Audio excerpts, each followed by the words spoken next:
Hello दोस्तों, स्वागत है आपका आपके अपने यूट्यूब चैनल स्टडी विथ एजे में। इस वीडियो में आज हम देखते हैं, आज की वीडियो में कक्षा 8वीं गणित विषय के कुछ महत्वपूर्ण वैकल्पिक प्रश्न हैं जो आपकी वार्षिक परीक्षा में पूछे जा सकते हैं। तो आज मैं 50 वैकल्पिक प्रश्न लेकर के आया हूं।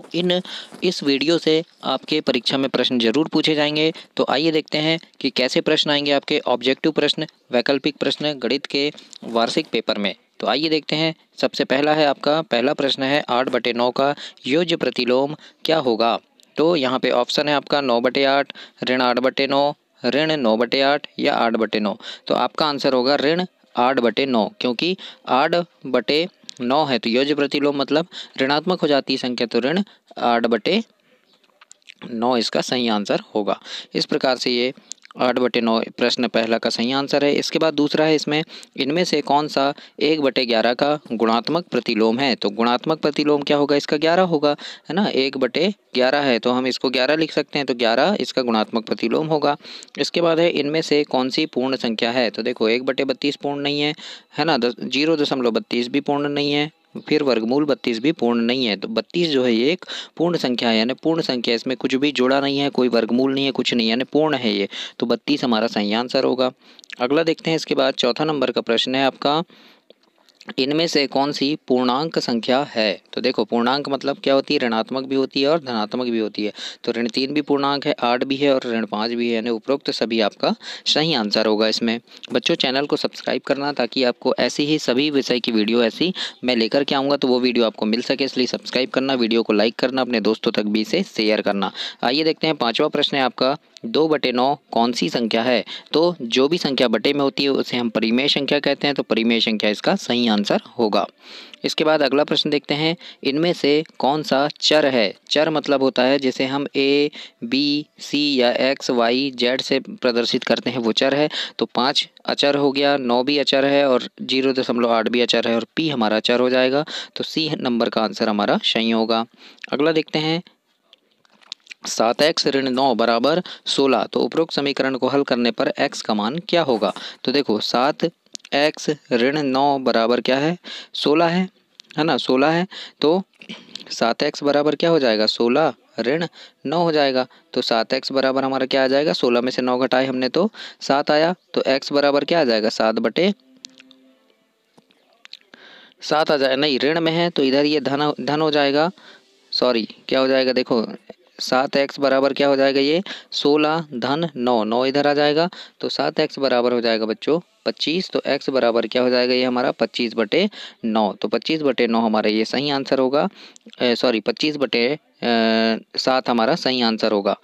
इसके बाद अगला प्रश्न देखते हैं, वह चतुर्भुज जिनमें सम्मुख भुजाओं का प्रत्येक युग्म समांतर होता है क्या कहलाता है। तो उसको हम समांतर चतुर्भुज कहते हैं, सीधी सी बात है। तो इस प्रकार ये समांतर चतुर्भुज इसमें सही आंसर होगा। अगला है, इनमें से कौन सा अचर है। तो अचर हमारा 9 है ना, x y z a b c ये होते हैं चर, तो 9 इसमें अचर हो जाएगा। अगला है, चतुर्भुज के कोणों का योग कितना होता है। तो हमें पता है, हमने पढ़ा है कि 360 अंश होता है चतुर्भुज के कोणों का योग। त्रिभुज का पूछे तो 180 अंश होगा। इनमें से किस चतुर्भुज के विकर्ण एक दूसरे को लंबवत समद्विभाजित करते हैं। तो समलंब चतुर्भुज इसमें सही आंसर होगा, क्योंकि ये चतुर्भुज है ना, एक दूसरे के विकर्ण समद्विभाजित करते हैं, लंब डाल देंगे तो समलंब चतुर्भुज ये हो जाएगा। तो इस प्रकार से 11वां का आंसर आपका समलंब चतुर्भुज आ जाएगा। बच्चों, ये वीडियो बहुत ही महत्वपूर्ण है। इनमें से बहुत सारे प्रश्न आपके परीक्षा में आपको सही जोड़ी में आ सकते हैं, खालिस्तान में आ सकते हैं या विकल्प में पूछ सकते हैं। तो इन प्रश्नों को आप जरूर से पढ़िएगा, पूरा लास्ट तक वीडियो जरूर देखिएगा। अगला है, किसी चतुर्भुज के 3 अंतःकोण क्रमशः 50 अंश, 120 अंश और 130 अंश हैं। तो चौथे कोण का मान कितना होगा। तो देखो, एक 50 अंश हो गया, जोड़ दो, 120 अंश हो गया, फिर 130 अंश हो गया, है ना, चतुर्भुज का, यानी पूरे को जोड़ के 360 आना चाहिए। तो 0 0 और 0 हो गया हमारा 0, 3 2 5 और 5 10 की 0, हासिलाई 1, 1 और 1 2 और 1 3, है ना, 300 आ रहा है, लेकिन आना चाहिए कितना, 360। तो अगला कोण क्या होगा, 60 अंश का होगा, यानी 60 अंश हमारा सही आंसर है। 4 भुजाओं वाले समबहुभुज का नाम लिखिए। तो 4 भुजा वाले समबहुभुज क्या है, जिसकी चारों भुजाएं समान हो, तो उसको हम वर्ग कहेंगे, है ना, क्या कहेंगे, वर्ग। तो वर्ग हमारा सही आंसर होगा। अगला है, 9 भुजाओं वाले समबहुभुज के प्रत्येक बाह्य कोण की माप कितनी होगी। तो 9 भुजाएं हैं, तो हम कितनी होगी, समबाहुभुज बोला है, कितनी भुजाएं हैं 9, है ना, और एक भुजा का मान कितना होता है 360, तो हम इसको भाग दे देंगे, 9 एकम 9, 9 चौके 36 और 40 आ जाएगा हमारे, यानी 40 अंश एक भुजा होगी। अगला है समांतर चतुर्भुज के किन्हीं दो आसन्न कोणों का योग कितना होता है, तो दो आसन्न कोणों का योग 180 अंश होता है। अगला प्रश्न है हमारा 1 3 9 8 5 8 9 4 6 4 8 5 8 उपरोक्त आंकड़ों में 8 की बारंबारता कितनी है, मतलब 8 कितनी बार आया है, तो हम यहाँ गिन लेंगे। देखो ये 1 बार 8 आया, ये 2 बार आया, है ना, ये 3 बार और 4 बार, तो कितनी है 4 इसकी बारंबारता है। अगला है एक पासे को एक बार फेंकने पर 3 आने की प्रायिकता क्या होगी, तो जब पासा को फेंकेंगे तो पासा में कितने अंक होते हैं, 6 अंक होते हैं, है ना, 1 2 3 4 5 और 6, तो 3 कितना होता है, एक ही बार होता है, तो एक बार फेंकने पर एक बार आ सकता है 3, तो 1/6 उसकी प्रायिकता होगी। अगला है 52 पत्तों की एक ताश की गड्डी में एक पत्ता निकाला गया, इक्का प्राप्त होने की प्रायिकता क्या होगी, तो इक्का कितने होते हैं, 13 13 13 चौके 52, है ना, यानी 13 होंगे तो 1/13 ही होगी, एक बार निकाला गया तो इक्का प्राप्त होने की क्या प्रायिकता होगी, तो 1/13 इसकी प्रायिकता होगी। अगला प्रश्न है 12 का वर्ग, तो 12 का वर्ग क्या होगा, 144 होगा, तो 144 इसका सही आंसर है। अगला प्रश्न है आपका 1111 का वर्ग ज्ञात कीजिए, तो इसका वर्ग हो जाएगा बच्चों ये 123 43 21, ये इसका वर्ग कहलाएगा। अगला प्रश्न है आपका 3256 के वर्ग के इकाई का अंक क्या होगा, तो हम इसका वर्ग निकालेंगे, यानी 3256 गुणा 3256, है ना, तो जब ऐसा पूछा है तो आपको पूरा गुणा नहीं करना है, मैं आपको ट्रिक बता रहा हूँ, 3256 गुणा 3256, ऐसा अगर प्रश्न आ गया यानी वर्ग करना है इसका, और क्या चाहिए, इकाई का अंक पूछा है ना, इकाई का अंक क्या होगा, तो हम इकाई का गुणा कर देंगे ना, 6 और 6 का गुणा कर दो, तो 6 6 कितना हो गया 36 हो गया, और इकाई में क्या आ रहा है 6, तो 6 हमारा आंसर हो जाएगा। इस प्रकार से सिंपल सी बात है। अगला है 4096 का वर्गमूल क्या होगा, मतलब कि 4096 को में हम का वर्गमूल मतलब कितने का गुणा है, तो 64 गुणा 64 करेंगे तो 4096 आ जाता है, तो इसका वर्गमूल 64 होगा, 64 हमारा सही आंसर है। अगला प्रश्न है बच्चों, यदि किसी समकोण चतुर्भुज के लंब का मान 6 सेंटीमीटर तथा आधार का मान 8 सेंटीमीटर है, तो उस समकोण चतुर्भुज के कर्ण का मान ज्ञात कीजिए। तो देखो कर्ण वर्ग बराबर लंब वर्ग धन आधार वर्ग होता है, तो हम यहाँ से मान ज्ञात कर सकते हैं, और मैंने आपको गणित पढ़ाया है तो इसका 10 सेंटीमीटर सही आंसर होगा। चैनल को वीडियो को पूरा देखना बच्चों, ताकि ये वीडियो आपके परीक्षा के लिए बहुत ही महत्वपूर्ण है, बहुत ही महत्वपूर्ण प्रश्न आ सकते हैं, आपके अच्छे नंबर आएंगे, शुभकामनाएं हैं मेरी, तो वीडियो पूरी देखना। 50 क्वेश्चन इसमें लेकर आया हूँ, इसके बाद विज्ञान, अंग्रेजी, संस्कृत, आपके हिंदी, सामान्य ज्ञान सबके मैं लेकर के आऊँगा वीडियो, तो उन वीडियो को देखने के लिए चैनल को सब्सक्राइब करें, वीडियो को लाइक करें और अपने दोस्तों तक भी इसे जरूर शेयर करें। 24वां प्रश्न है, इनमें से कौन सी संख्या हार्डी रामानुजन संख्या है, तो 1729 जो है ये हार्डी रामानुजन संख्या कहलाती है, याद रख लीजिएगा, पूछ सकता है पेपर में। अगला प्रश्न है विषम प्राकृत संख्याओं के घन हो सकते हैं, तो उसके घन क्या होंगे, सिर्फ विषम ही होंगे, है ना, सम नहीं होंगे, याद रखना, विषम प्राकृत संख्याओं का घन जो होगा सम नहीं होगा, सम विषम दोनों भी नहीं हो सकता, केवल विषम हो सकता है, क्योंकि प्राकृत संख्याएं विषम है। 8 का घन कितना होता है, प्रश्न है अगला, 8 का घन कितना होता है, तो 8 गुणा 8 करेंगे हम, तो 512 इसका सही आंसर होगा। सॉरी 8 गुणा 8 गुणा 8, घन बोला है तो 3 बार, 8 गुणा 8 गुणा 8 करेंगे 3 बार, तो 512 हमारा आंसर आएगा। अगला है 1 सेंटीमीटर भुजा वाले कितने घनों में से 2 सेंटीमीटर भुजा वाला घन बनेगा, तो ये 8 घनों में से बनेगा, ये याद रखिएगा। अगला प्रश्न है हमारा 3375 यानी 3375 का घनमूल कितना होगा, तो 15 का घनमूल है 3375, मतलब 15 गुणा 15 गुणा 15 करेंगे तो 3375 हमारा आंसर आएगा। अगला प्रश्न है निम्नलिखित में से कौन सी संख्या पूर्ण घन नहीं है, तो याद रखना जो 16 है ये पूर्ण घन नहीं है, एक जो पूर्ण घन है 8 भी पूर्ण घन है, यानी 8 किसका 2 का घन है ना, 27 3 का घन है, लेकिन 16 घन किसी का घन नहीं है, तो पूर्ण घन नहीं है, में 16 हमारा सही आंसर होगा। अगला प्रश्न है 3267 के घन के इकाई का अंक क्या होगा, तो इसका होगा 3, क्या होगा 3 होगा, इकाई का अंक होगा इसमें 3। किसी वस्तु का वह मूल्य जिस पर वह वस्तु खरीदी जाती है वह क्या कहलाता है? तो जब हम कोई भी वस्तु खरीदते हैं तो वह क्या कहलाता है? क्रय मूल्य कहलाता है। बेचने वाले को हम विक्रय मूल्य कहते हैं और वस्तु में जो मूल्य लिखा रहता है उसे हम अंकित मूल्य कहते हैं। इन तीनों चीज़ों को याद रखना। एक प्रश्न से आपके 3 प्रश्न क्लियर हो गए। अगला है, जब विक्रय मूल्य क्रय मूल्य से अधिक होता है तो ऐसी स्थिति में क्या होता है? तो जब विक्रय मूल्य ज़्यादा हो और क्रय मूल्य कम हो तो हमें लाभ होगा, याद रखना। आपको क्रय मूल्य विक्रय मूल्य इनके सूत्र याद होना चाहिए, इनसे भी बहुत सारे प्रश्न बनेंगे। अगला है, साधारण ब्याज ज्ञात करने के लिए निम्नलिखित में से किसकी आवश्यकता नहीं होती? तो मूलधन की तो होती है ना, दर की भी होती है और समय की भी। मिश्र धन की आवश्यकता नहीं होती क्योंकि साधारण ब्याज ज्ञात करना है हमको।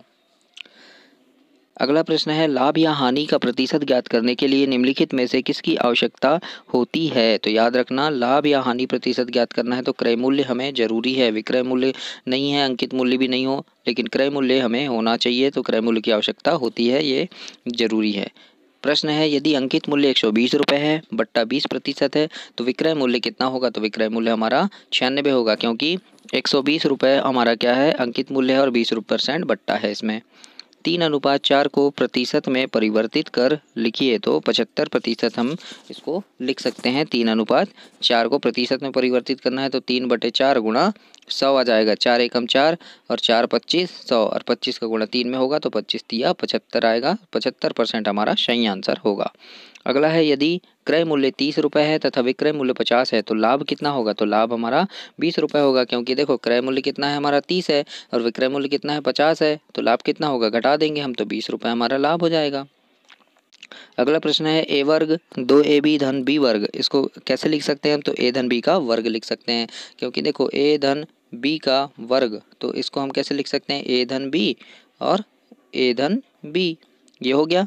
तो क्या हो जाएगा? ये ए और ए का गुणा, तो ये हो जाएगा ए वर्ग धन 2ab, है ना, 2ab धन बी का वर्ग। तो इस प्रकार से ये इसका आंसर होगा। अगला है, 55a वर्ग धन 23b वर्ग धन ऋण 12a धन 56b ऋण 324, यह बहुपद कैसा है? तो ये क्या है? बहुपदी है ना। एक पदी नहीं है क्योंकि इसमें अनेक पद हैं। द्विपदी भी नहीं है क्योंकि 2 पद नहीं है, ज़्यादा पद है। त्रिपदी भी नहीं है क्योंकि 3 पद नहीं है, ज़्यादा पद है ना। तो इसको हम बहुपदी बोल सकते हैं। अगला है, द्विपदी बहुपद का उदाहरण क्या होगा? तो देखो, जिसमें 2 पद होंगे तो ये एक पद हो गया, ये दूसरा पद हो गया, 2 पद हैं इसमें, तो ये 9a वर्ग धन 11b, ये जो है द्विपद का उदाहरण है। इसमें 3 पद हैं, 1 2 3, इसमें एक ही पद है। देखो, इसमें 1 2 3, इसमें 3 पद है, तो 2 पद वाला हमारा बी नंबर का सही आंसर होगा। अगला है, 6 मीटर वर्ग यानी 6 वर्ग मीटर धन 8 मीटर धन 32, इस बहुपद में m वर्ग का गुणांक क्या है? ये m वर्ग जो है इसका गुणांक क्या है बोला है? 6m वर्ग जो लिखा है, तो m वर्ग का गुणांक क्या है? तो m वर्ग किसके साथ गुणा हुआ है? 6 के साथ, तो उसका गुणांक 6 होगा। सही आंसर 6 है आपका।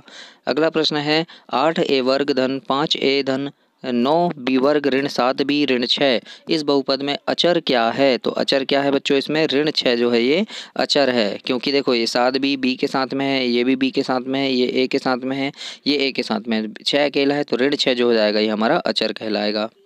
अगला प्रश्न है, किसी ठोस का खालिस्तान उसके फलकों के क्षेत्रफल के बराबर होता है। तो किसी ठोस का पृष्ठीय क्षेत्रफल जो होता है उसके फलकों के योग के बराबर होता है। इसमें परिमाप भी नहीं आएगा, है ना, आयतन भी नहीं आएगा, इसमें पृष्ठीय क्षेत्रफल आपका सही आंसर होगा। अगला प्रश्न है, बेलन का पृष्ठीय क्षेत्रफल ज्ञात करने के लिए क्या सूत्र लगेगा? तो इसका सूत्र है 2πr कोष्टक में r धन h। तो इसका सूत्र भी याद रखना, बेलन के पृष्ठीय क्षेत्रफल का, शंकु के पृष्ठीय क्षेत्रफल का सूत्र याद रखना, पाइथागोरस प्रमेय याद रखना, इनसे आपके प्रश्न जरूर बनेंगे। अगला प्रश्न है, घनाभ के आयतन का सूत्र लिखिए। तो घनाभ का आयतन जब हमको ज्ञात करना है तो लंबाई गुणा चौड़ाई गुणा ऊंचाई, हम LBH से इसका सूत्र है, घनाभ का आयतन ज्ञात कर सकते हैं। अगला प्रश्न है, किसी वर्ग की भुजा 5 सेंटीमीटर है तो उसका परिमाप कितना होगा? तो वर्ग की भुजा कितनी है? 5, तो 5 गुणा 4 कर देंगे हम, तो 20 सेंटीमीटर परिमाप आ गया, तो 20 सेंटीमीटर हमारा आंसर है ना। अगला प्रश्न है, निम्नलिखित में से कौन सी आकृति वृत्त से संबंधित है? तो शंकु जो है ये वृत्त से, घन में तो वृत्त नहीं होता, घनाभ में भी नहीं होता, पिरामिड में भी नहीं होता, शंकु में वृत्त होता है, क्योंकि शंकु ऐसा होगा और नीचे देखो ये वृत्त बना रहता है इस प्रकार से, तो ये शंकु में होता है। अगला है, शंकु एक ऐसे घन की भुजा ज्ञात कीजिए जिसका पृष्ठीय क्षेत्रफल 600 वर्ग सेंटीमीटर है। तो घन की भुजा क्या हो जाएगी? इसमें 10 सेंटीमीटर हो जाएगी, सूत्र लगा के ज्ञात करना होगा। अगला प्रश्न है 2 की घात 5 का मान कितना होगा। तो 2 की घात अगर 5 बार करें हम तो 32 उसका आंसर आता है, यानी 2 गुणा 2 गुणा 2 इस प्रकार से।